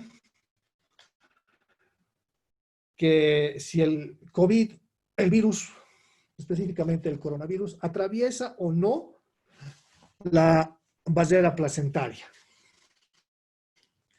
y provoca infección en el feto. Bueno, según los estudios realizados en China, en un inicio en 18 pacientes, luego en marzo en 83 pacientes, también los estudios realizados en Estados Unidos, España y el Reino Unido, no se encontró la presencia del coronavirus ni en la leche materna, ni en el líquido amniótico, ni en el producto. Entonces, ¿en qué concluimos? En que el coronavirus no atraviesa la barrera placentaria. O sea, no existe una transmisión perinatal o una transmisión vertical de madre al producto. ¿Cuáles fueron en estos estudios realizados en los países que les acabo de mencionar? Se analizó el líquido amniótico de las pacientes COVID positivas, se tomó sangre del cordón umbilical del recién nacido, se realizó el hisopado orofaringio del recién nacido, también se realizó un examen de la secreción vaginal de la mujer embarazada y también se analizó la leche materna. En ninguna de estas muestras analizadas se encontró la presencia del coronavirus.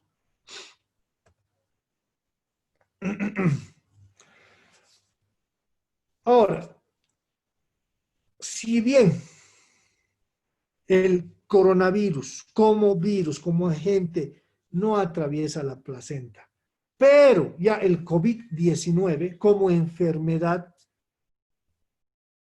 ¿puede afectar la salud del feto? Sí. ¿Qué provoca? Prematuridad.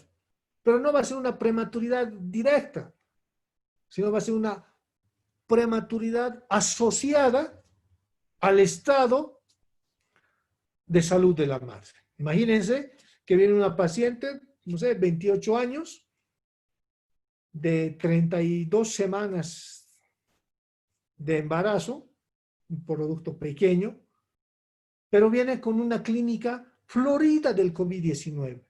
Disnea, dificultades respiratorias, cianosis, hipertermia, dolor torácico. ¿Cuál va a ser mi conducta? Como hemos mencionado, priorizar la salud de la madre y realizar la cesárea correspondiente. Y el producto van a ser obviamente prematuro. Su posibilidad de subsistir ya estará en función a la respuesta que el recién nacido tenga a la ambientación con el medio ambiente. Puede provocar sufrimiento fetal. ¿Por qué puede provocar sufrimiento fetal? No porque atraviesa la placenta, les repito, sino porque va a alterar el sistema o el aparato respiratorio de la madre. ¿Quién va a afectar? El COVID-19. Puede tener una neumonía leve, una neumonía grave. ¿Y por dónde entra el oxígeno? A través de los pulmones. Y esos pulmones, al no oxigenar bien, también no van a oxigenar bien el útero, la placenta, el cordón umbilical y el producto. Y el producto entra en hipoxia y sufrimiento fetal. Y si no se toma una conducta adecuada, el producto puede fallecer en el vientre materno. ¿Qué también puede provocar el COVID, o sea, la enfermedad del COVID-19 en el producto? Retardo de crecimiento intrauterino, RCUI, pero tampoco en forma directa, porque no atraviesa la placenta, sino va a alterar la oxigenación. ¿Qué necesita nuestra célula? ¿De qué vive nuestra célula? Oxígeno. Oxígeno para reproducirse, para metabolizarse, para cumplir sus funciones. Y si el sistema o el aparato respiratorio de la madre no está en condiciones óptimas para realizar una inhalación adecuada de oxígeno, también el aporte de oxígeno va a ser deficiente en el feto y va a haber un déficit en cuanto a su desarrollo. Por eso, retardo de crecimiento intrauterino.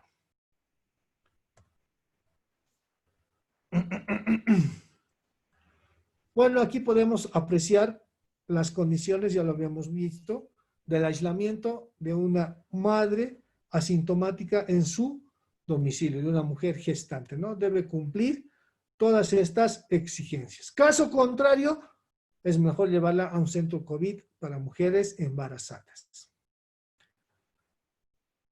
También, ¿qué debemos hacer en cuanto al tratamiento en aquellas pacientes en la sala de aislamiento que no tienen comorbilidad? O sea, que no tienen una enfermedad asociada.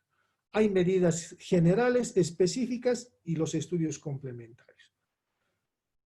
Estas medidas generales van desde la dieta, desde la toma de signos vitales, desde el control de la saturación de oxígeno, desde que si la paciente debe estar en reposo o en actividad, y también desde la monitorización fetal y uterina. Cuando digo fetal me refiero a controlar sobre todo latido cardíaco fetal y monitorización uterina, las contracciones uterinas. Y también el aislamiento social. En cuanto a las medidas específicas, toda paciente con COVID debe ser hidratada en forma adecuada. Se le debe iniciar, si es asintomática, su antipirético como el paracetamol.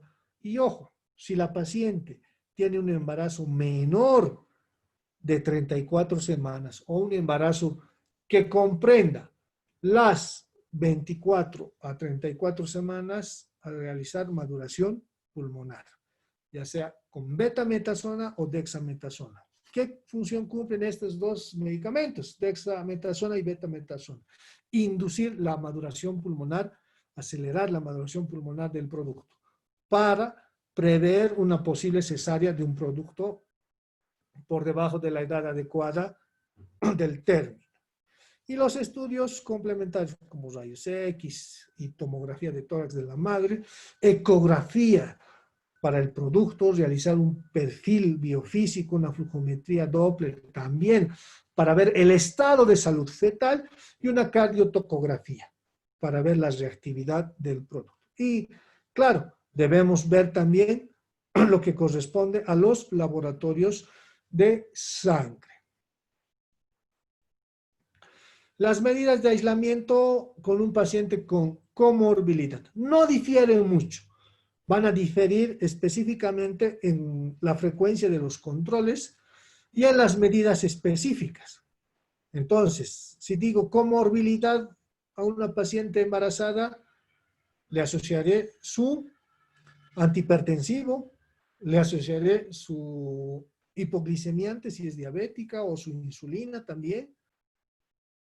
Y así, asociar a su comorbilidad el tratamiento que hemos visto con la anterioridad. Aunque algunos estudios dicen que debemos iniciar tratamiento antiviral cuando existe comorbilidad. ¿Qué antivirales se utilizan? El lopinavir y el ritonavir. Existe mucha controversia para ver si atraviesan o no atraviesan estos medicamentos la placenta y producen efectos en el feto, en el producto. Sí existe. Algunos estudios dicen que no se debe dar, otros que sí se deben dar, pero es riesgo-beneficio, ¿no? ¿Cuál debo priorizar? Les mencioné, la salud de la madre. También utilizar un anticoagulante como es la enoxaparina. En cuanto a esta medicación de la enoxaparina y los antivirales, debemos siempre informar a los familiares y a la paciente de qué vamos a hacer, cuáles pueden ser los efectos colaterales que puede sufrir el producto. Y tener siempre un consentimiento informado de que están aceptando la medicación.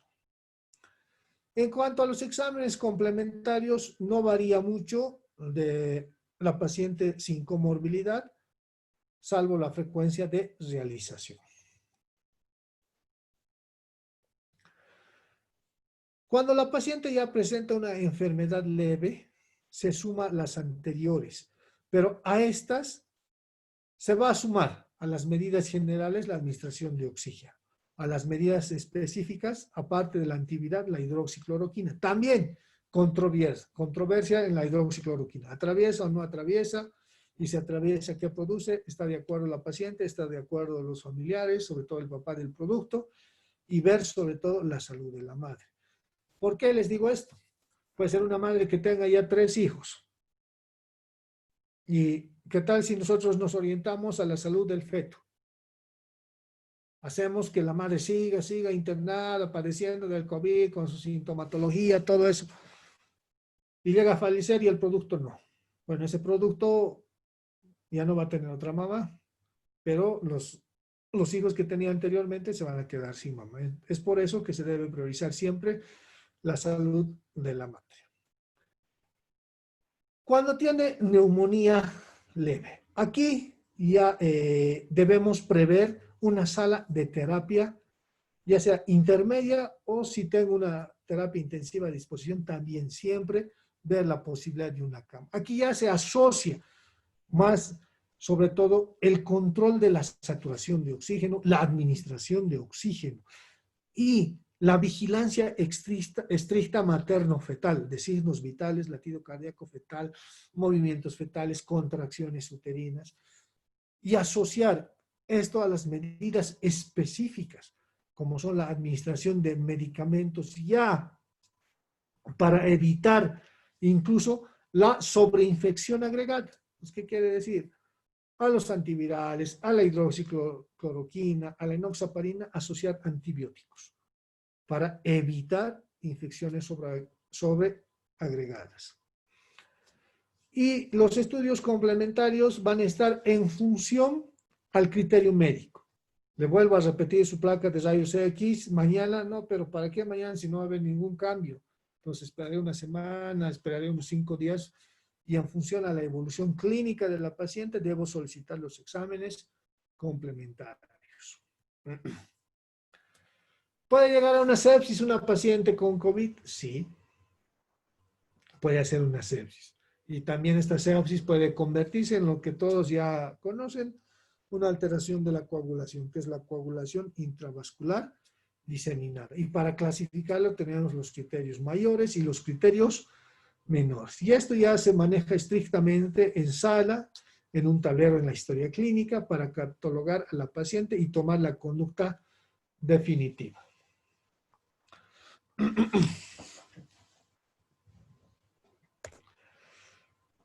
Bueno, continuamos. ¿Qué pasa con la atención durante el embarazo y el parto?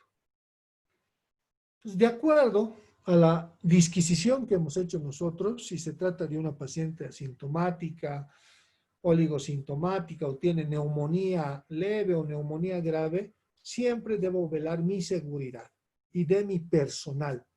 Y ahí vemos, ese es por ejemplo, cómo se atiende a una paciente con COVID positivo ya para un cuadro de resolución, ¿no? Ahí tenemos el traje de bioseguridad. Ahí vemos también realizando aquí en la institución el control materno-fetal. Ahí se está con el estetoscopio de Pinar, se está escuchando los latidos cardiofetales. En el momento del parto, también el momento de la cesárea y continuar incluso los cuidados en terapia intensiva. ¿Se debe o no llevar a la paciente con COVID-19 a un trabajo de parto? Es una interrogante que hasta ahora varias escuelas entran en controversia. Algunos dicen que sí, algunos dicen que no. Yo me voy por la que no. ¿Por qué? Porque existe una respuesta al dolor y a la ansiedad. ¿Qué hace esta respuesta al dolor y a la ansiedad? Aumenta la ventilación o la ventilación voluntaria y la ventilación involuntaria. ¿Qué quiere decir esto? Que aumenta la frecuencia respiratoria. ¿Y por dónde se transmite el virus? A través de la inhalación y la exhalación. Y imagínense, una paciente con trabajo de parto está agitada, está cansada, respira en forma frecuente, jadea. Entonces, está eliminando en forma constante todos los virus de su sistema respiratorio hacia el exterior. Entonces, hay más probabilidad de contagio del personal, incluso de su producto. Por ese motivo, es mejor, aunque en un criterio institucional y personal, llevar a las pacientes a una cesárea. Parto en embarazo pretérmino o una cesárea en un embarazo pretérmino. ¿Qué debo hacer? O sea, pretérmino quiere decir antes de los 9 meses. ¿Ve? Ha llegado hasta los 8 meses, hasta abajo. Eso quiere decir para los compañeros de primer, segundo año. Abajo. ¿Qué debo hacer? Maduración pulmonar acelerada con 2 medicamentos, dexametasona y betametasona. Cuando el embarazo es mayor a 26 semanas, el pronóstico es mejor para el recién nacido. No nos olvidemos que a partir de las 24 semanas, y no se olviden por sus conocimientos de embriología, que el pulmón fetal por su dicotomía a las 24 semanas recién empieza a producir el surfactante pulmonar. ¿Y qué es el surfactante pulmonar? Este es la sustancia tensoactiva que evita el colapso, el cierre de los alvéolos con la primera respiración cuando entra el oxígeno. Entonces, por eso, ya 26 semanas el producto tiene un mejor pronóstico. Un producto con 26 semanas hacia abajo, un pronóstico reservado, porque todavía sus pulmones no tienen la capacidad de producir surfactante pulmonar. En otras palabras, si tengo una paciente COVID positiva, ya sea parto o cesárea, mayor a 26 semanas, su producto puede vivir porque sus pulmones ya están produciendo surfactante pulmonar. Y más todavía si es de 30, 34 semanas. Y un producto que nace a las 26 semanas hacia abajo tiene pocas posibilidades porque sus pulmones no producen todavía en forma constante y adecuada el surfactante pulmonar. O sea, el producto no se muere, ojo, por COVID-19, sino se muere porque no tiene un pulmón completamente capaz de producir surfactante pulmonar. Y ahí abajito lo puse expulsivo. Muchas pacientes con COVID positivo, por miedo al hospital, no vienen, y ya, cuando ya está para nacer su producto, vienen y no nos queda otra que atender el parto, atender la emergencia. Y muchas veces son positivas. Es donde se produce la contaminación del personal de salud. Entonces, por eso, cuando hablábamos del control prenatal, mencionamos que la paciente no debe dejar de ir al control prenatal para orientarle precisamente este tipo de situaciones. Parto o cesárea con un embarazo de término. ¿Qué quiere decir? De los 8 meses para arriba. Cuando es así, lo primero que debo solicitarle es que si tiene o no tiene una prueba de COVID-19 y esta es negativa o positiva, entonces ya si es positiva, tomo mi conducta. ¿Me voy a qué? A la clínica. ¿Qué sintomatología tiene? ¿No? Y encasillarle. Asintomática, sintomática, leve, moderada o severa. Y debo llevarle a una sala exclusiva. Y debe tener contacto esta paciente positiva con el mínimo personal. Cada 8 horas. Por si en la mañana en el turno entra el médico, a las 2 de la tarde entra el residente y a las 10 de la noche entra la licenciada. O sea, mínimo contacto. Y debo prever si voy a atender el parto, utilizar forceps o vacuum. ¿Cuál es el objetivo? Acelerar la expulsión del producto para minimizar el contacto. Mientras menos contacto tengas con un paciente COVID positivo, menos el riesgo de infección. Y evitar el apego precoz. ¿Qué es evitar el apego precoz? Es que cuando nace, clampean el cordón umbilical y ponen directamente al pecho desnudo de la madre para que reciba el primer calostro. Pero en este caso no, porque la madre está respirando y al inhalar, exhalar, va a eliminar coronavirus y va a infectar a su producto. Bueno, ya casi en la parte del final, aquí tenemos algunas fotografías de la institución, de mi equipo, donde hemos resuelto varios pacientes con coronavirus, y ahí podemos observar nuestros trajes K5, ¿no? De astronautas.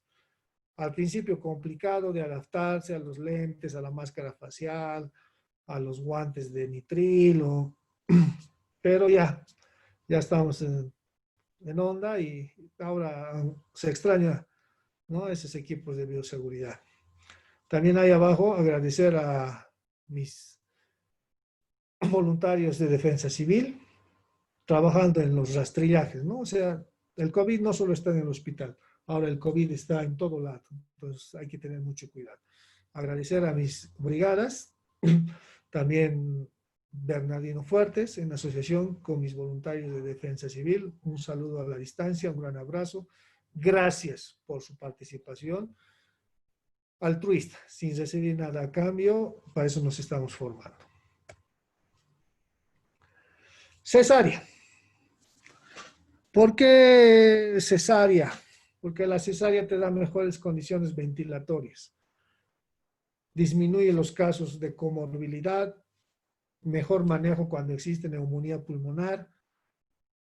Entonces, la cesárea te evita el riesgo de exposición mayor que el parto, sobre todo a través del sistema respiratorio. Ya les he dicho qué pasa durante el parto, aumenta el trabajo respiratorio, la inhalación, la exhalación, el jadeo de la paciente, el pujo de la paciente. ¿Y por dónde se realizan estos procedimientos? A través de nariz, boca, pulmón. Cuando hago una cesárea, ¿qué debo evitar? Incisiones pequeñas, porque debe realizarse en forma rápida, es entrar y salir para evitar el contacto prolongado. No debo realizar electrobisturí, no debo utilizar, perdón, el electrobisturí, y la síntesis de piel debe ser con material reabsorbible. ¿Qué quiere decir esto? Que la paciente debe tener una sutura de piel con un material que se le va a caer en forma espontánea llegado los 12 días. Ya no tiene que venir al hospital para retirar puntos, nada. Se va a caer los puntos en forma espontánea. Entonces, en un criterio personal e institucional, siguiendo siempre las escuelas internacionales, realizamos la cesárea. Ahora, la cesárea o el parto, les repito, está en función, uno, a la edad del embarazo. ¿Cuántas semanas de embarazo? ¿Es pretérmino o es de término? Si es pretérmino, entonces avisar al neonatólogo para que también prevea una unidad de cuidados intensivos neonatales. Si es de término, no hay ningún problema con el producto. Segundo, ver el estado de salud de la paciente. Si esta paciente me permite unos días de compensación o tengo que operar ya en forma inmediata, según su estado de salud, su estado clínico. Esos dos pilares fundamentales me van a permitir tener éxito en el manejo de las pacientes obstétricas con COVID-19. ¿Qué pasa después del parto o la cesárea? Lo que se conoce con la etapa de puerperio. Igual, puede ser domiciliario. O sea, la recuperación postparto pues cesárea puede ser domiciliario. Siempre enmarcados en el cuadro que hemos visto. ¿Tiene condiciones en su hogar o no tiene condiciones en su hogar? Si no tiene condiciones en su hogar, se queda nomás en el centro de aislamiento para COVID.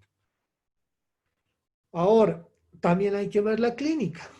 Si ha sido una neumonía grave, no le voy a mandar a su casa, se irá directamente a terapia intensiva después del acto quirúrgico. Y estará en sala COVID. La alta médica. ¿Cuándo damos una alta médica por COVID? Cuando tenemos una prueba de PCR negativa, con 2 controles con interferencia de 14 días. O sea, hoy le hago el control, Luego cuento 2 semanas, 7 días, 8 control. Si las dos me dan negativas, recién la paciente es dada de alta. Por último, lactancia materna. Un criterio obstétrico. Un criterio obstétrico.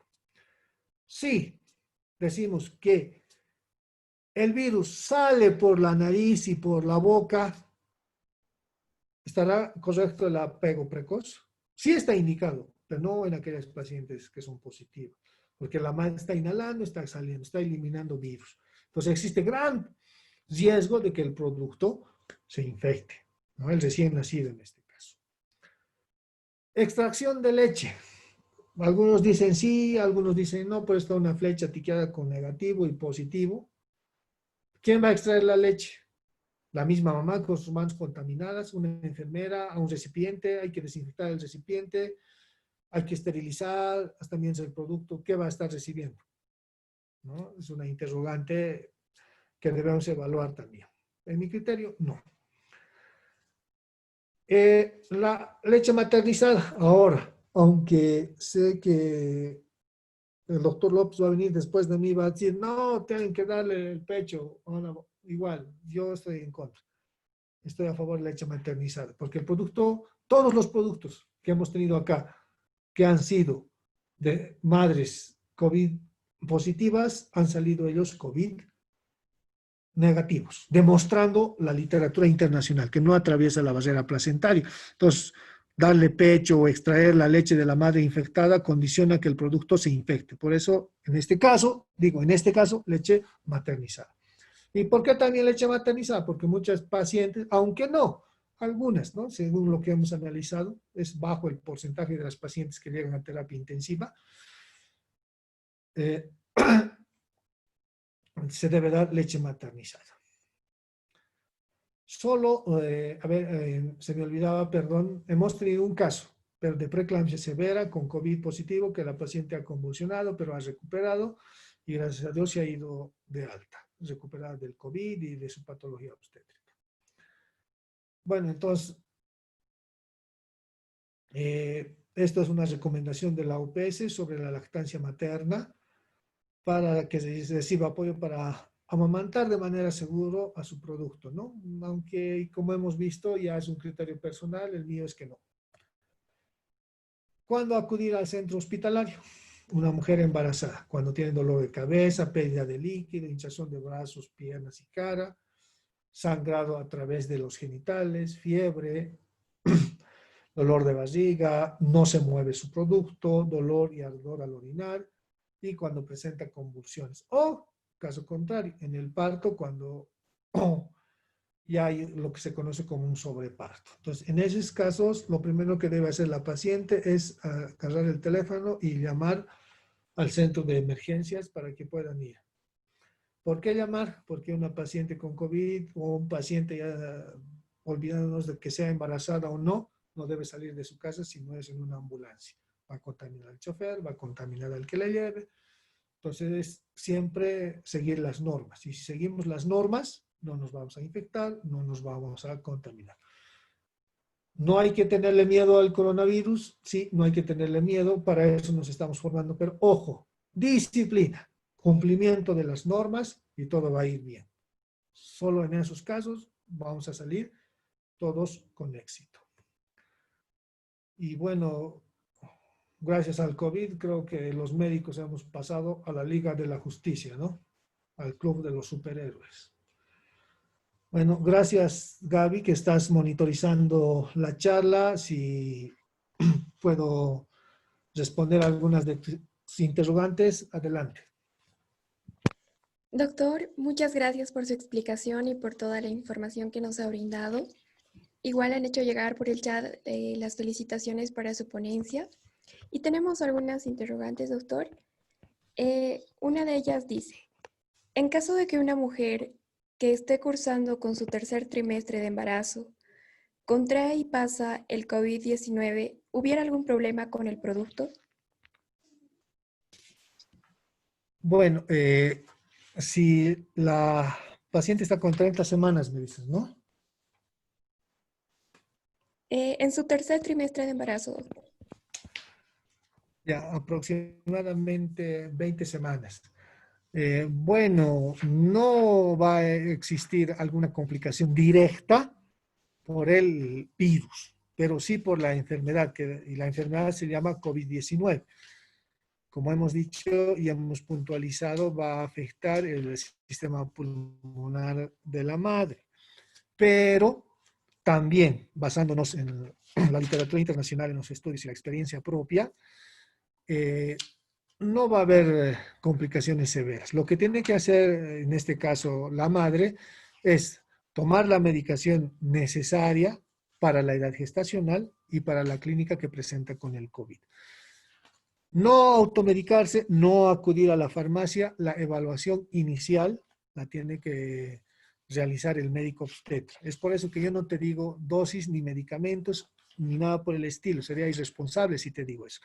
Pero en forma general no existen datos de que el virus atraviese la placenta, no va a afectar al producto, pero la enfermedad en forma indirecta puede afectar el desarrollo del producto. Lo más recomendable es que acuda a un obstetra para realizar el control necesario. Siempre cuidando, ¿no?, lo que es la bioseguridad en su domicilio y también la bioseguridad cuando ingresa al hospital. Muchas gracias, doctor. La siguiente pregunta es, se ha visto y ha resaltado en estos tiempos el trabajo de las parteras que también realizan el trabajo de parto a las pacientes, ya que por miedo a acudir a un hospital o que estos estén llenos y no hay lugar, acuden a ellas. Mi pregunta es, ¿en qué casos puede realizar su trabajo la partera normalmente y en qué casos no lo puede hacer y sería necesario acudir al hospital? Bueno, gracias, Gaby. En principio, incluso eso es no solo de las pacientes obstétricas el temor de acudir a un centro hospitalario, sino de varios pacientes que por una u otra entidad nosológica contratan un médico, ahora se ha vuelto, ¿no?, a lo de antes, un médico de cabecera, un médico de familia. Lo que debe realizarse es la evaluación adecuada de la paciente obstétrica. ¿Ya? Si va a ir por abajo o va a ser quirúrgica. Ahora, si va a ir por abajo, ¿qué complicaciones puede tener? Cuando digo por abajo me refiero a un parto vaginal. Entonces, si va a ir por un parto vaginal, ¿va a tener o no va a tener complicaciones? La evaluación inicial la toma la persona que está frente a la paciente. Y hemos escuchado hablar, trae a colación, que hasta han tenido en las patrullas, en el taxi, porque no han llegado al hospital por miedo, ¿no? Entonces, ¿cuál es la diferencia que nosotros como profesionales de la salud y obstetras debemos tomar? Saber decidir si este paciente va a tener o no va a tener complicaciones. Primero, nace y qué complicaciones puede tener después del parto. No todos los partos son iguales. Cualquiera puede atender un parto. El problema es resolver y pronosticar la complicación. Segundo punto, ver si va a ser un parto vaginal o va a ir a cesárea. ¿Ya? Entonces, eso es muy importante que evalúe a las señoras que atienden parto y tomar en cuenta también las pacientes que acuden a estos centros, ¿no? No estoy en contra, no, simplemente te digo que tienen que valorar esos dos puntos. ¿Qué puede pasar después del parto y si va a ir a cesárea? Eso sería, Gaby. Muchas gracias, doctor. Esas fueron las preguntas que nos llegaron al chat. Bueno, algunas palabras finales, doctor, para ya despedirnos y terminar con esta ponencia. Recalcar las gracias y las felicitaciones a toda la directiva de la Sociedad Científica de Estudiantes de Medicina. Sigan trabajando así. Esto es muy beneficioso tanto para ustedes como para nosotros, pues que al repetir en cada charla la literatura, no nos olvidamos, queda sembrado y transmitir el conocimiento a ustedes. Y también invitar a todos los estudiantes para formar parte de la sociedad científica. Es una nueva directiva con nuevas ideas, con nuevos impulsos. y espero no sea el último curso que están realizando. Y gracias por su atención. Muchas gracias, doctor. Es así que damos por concluido la primera ponencia del día de hoy. Vamos a continuar luego con la siguiente ponencia. Les vamos a mandar un comunicado por el grupo. Muchas gracias por su asistencia.